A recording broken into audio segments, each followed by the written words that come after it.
But we not out, like, when it was that cold, we probably go outside, do a little snowball here and there. We back in the house. Right. They're outside. They're walking back and forth to work, groceries. Like, Living they their look life. like they still living their life. So I'm like, y'all. Ooh, I got chills for y'all.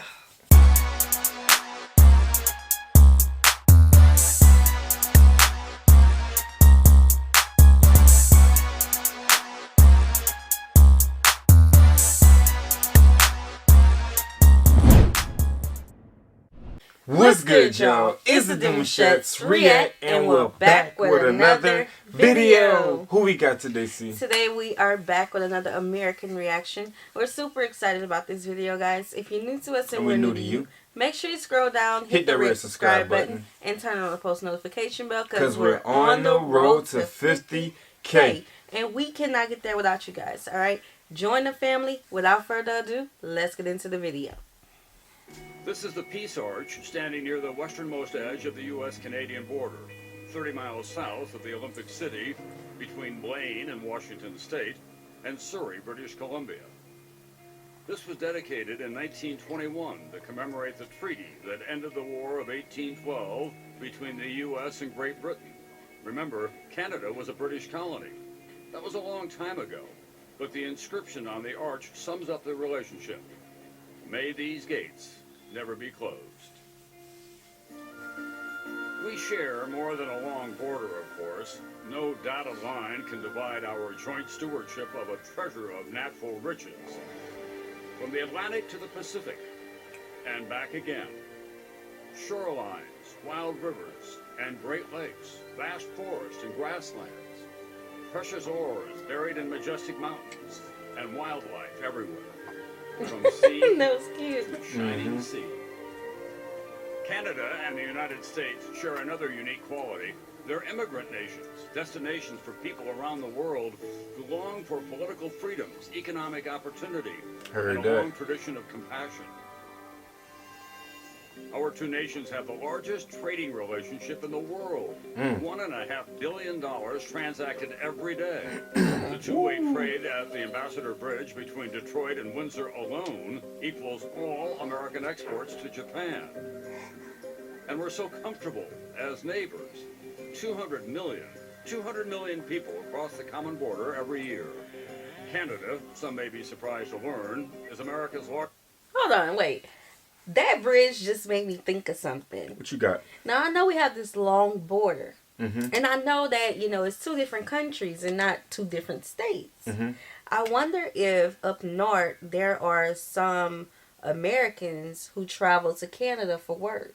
And if there's some Canadians who travel to America for work. That is very good. I wonder. think I would go with yes. You think? I would go with yes. yes. With the different country laws and... I wonder. I would go like, yes. How does that work? Like, people probably move more up north, right? And I'll say no because we're in the south.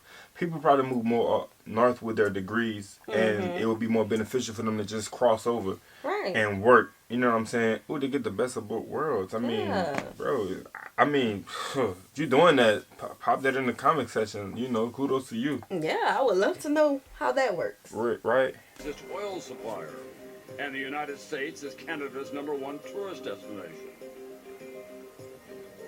You just keep high-fiving each other. Canada is a huge country, second largest in the world next to Russia.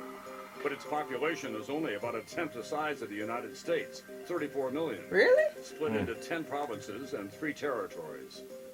90% of Canadians live within 100 miles of the U.S. border, residing in world-class cities, thriving farms and smaller towns. With good reason. Life in the Canadian North is only for the hardy. It is remote and oh so cold. The coldest day ever recorded in North America occurred in 1947 in Snag, Yukon. Minus 81 degrees, not including wind chill. Minus 81 degrees, not including wind chills. I'm cold when it's like -10.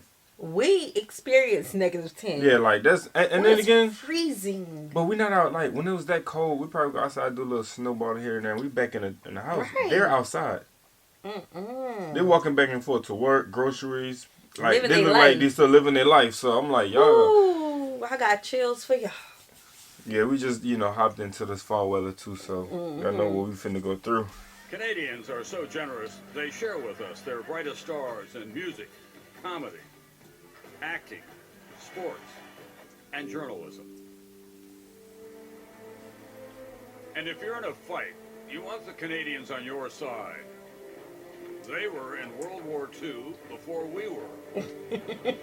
That is funny, though. They were there on D-Day, in the air and on the beaches. Well, they wouldn't get active ASAP. Partners in Afghanistan, and it's been costly and painful. Now, when Canada loses a warrior in that distant land, the nation pauses and honors the fallen along what is called the Highway of Heroes outside of Toronto. Even their diplomats have been there for us. In 1980, a year before the conclusion of the Iranian hostage crisis, 6 American embassy personnel would escape from Iran in an operation organized by Canadian Ambassador Ken Taylor. The United States is thanking Canada for rescuing those 6 American diplomats from Iran. Taylor hid the Americans after the U.S. Embassy was stormed, created fake Canadian passports, then flew the Americans out of Tehran with a bogus cover story. The 6 in disguise as a mob-looking Hollywood film crew, allegedly researching a prospective sci-fi flick. Now, all these years later, Taylor has admitted he was formerly working for the CIA. And if the Iranians had discovered he was an American spy, he would have been in big, big trouble. In our darkest hours, Canada has been with us. On September 11th, as the United States shut down its airspace, Canada instituted Operation Yellow Ribbon, landing 239 U.S.-bound flights with 33,000 passengers at 17 different Canadian airports. And then, amid the uncertainty that followed, entire communities housed and fed those thousands of passengers for days afterward.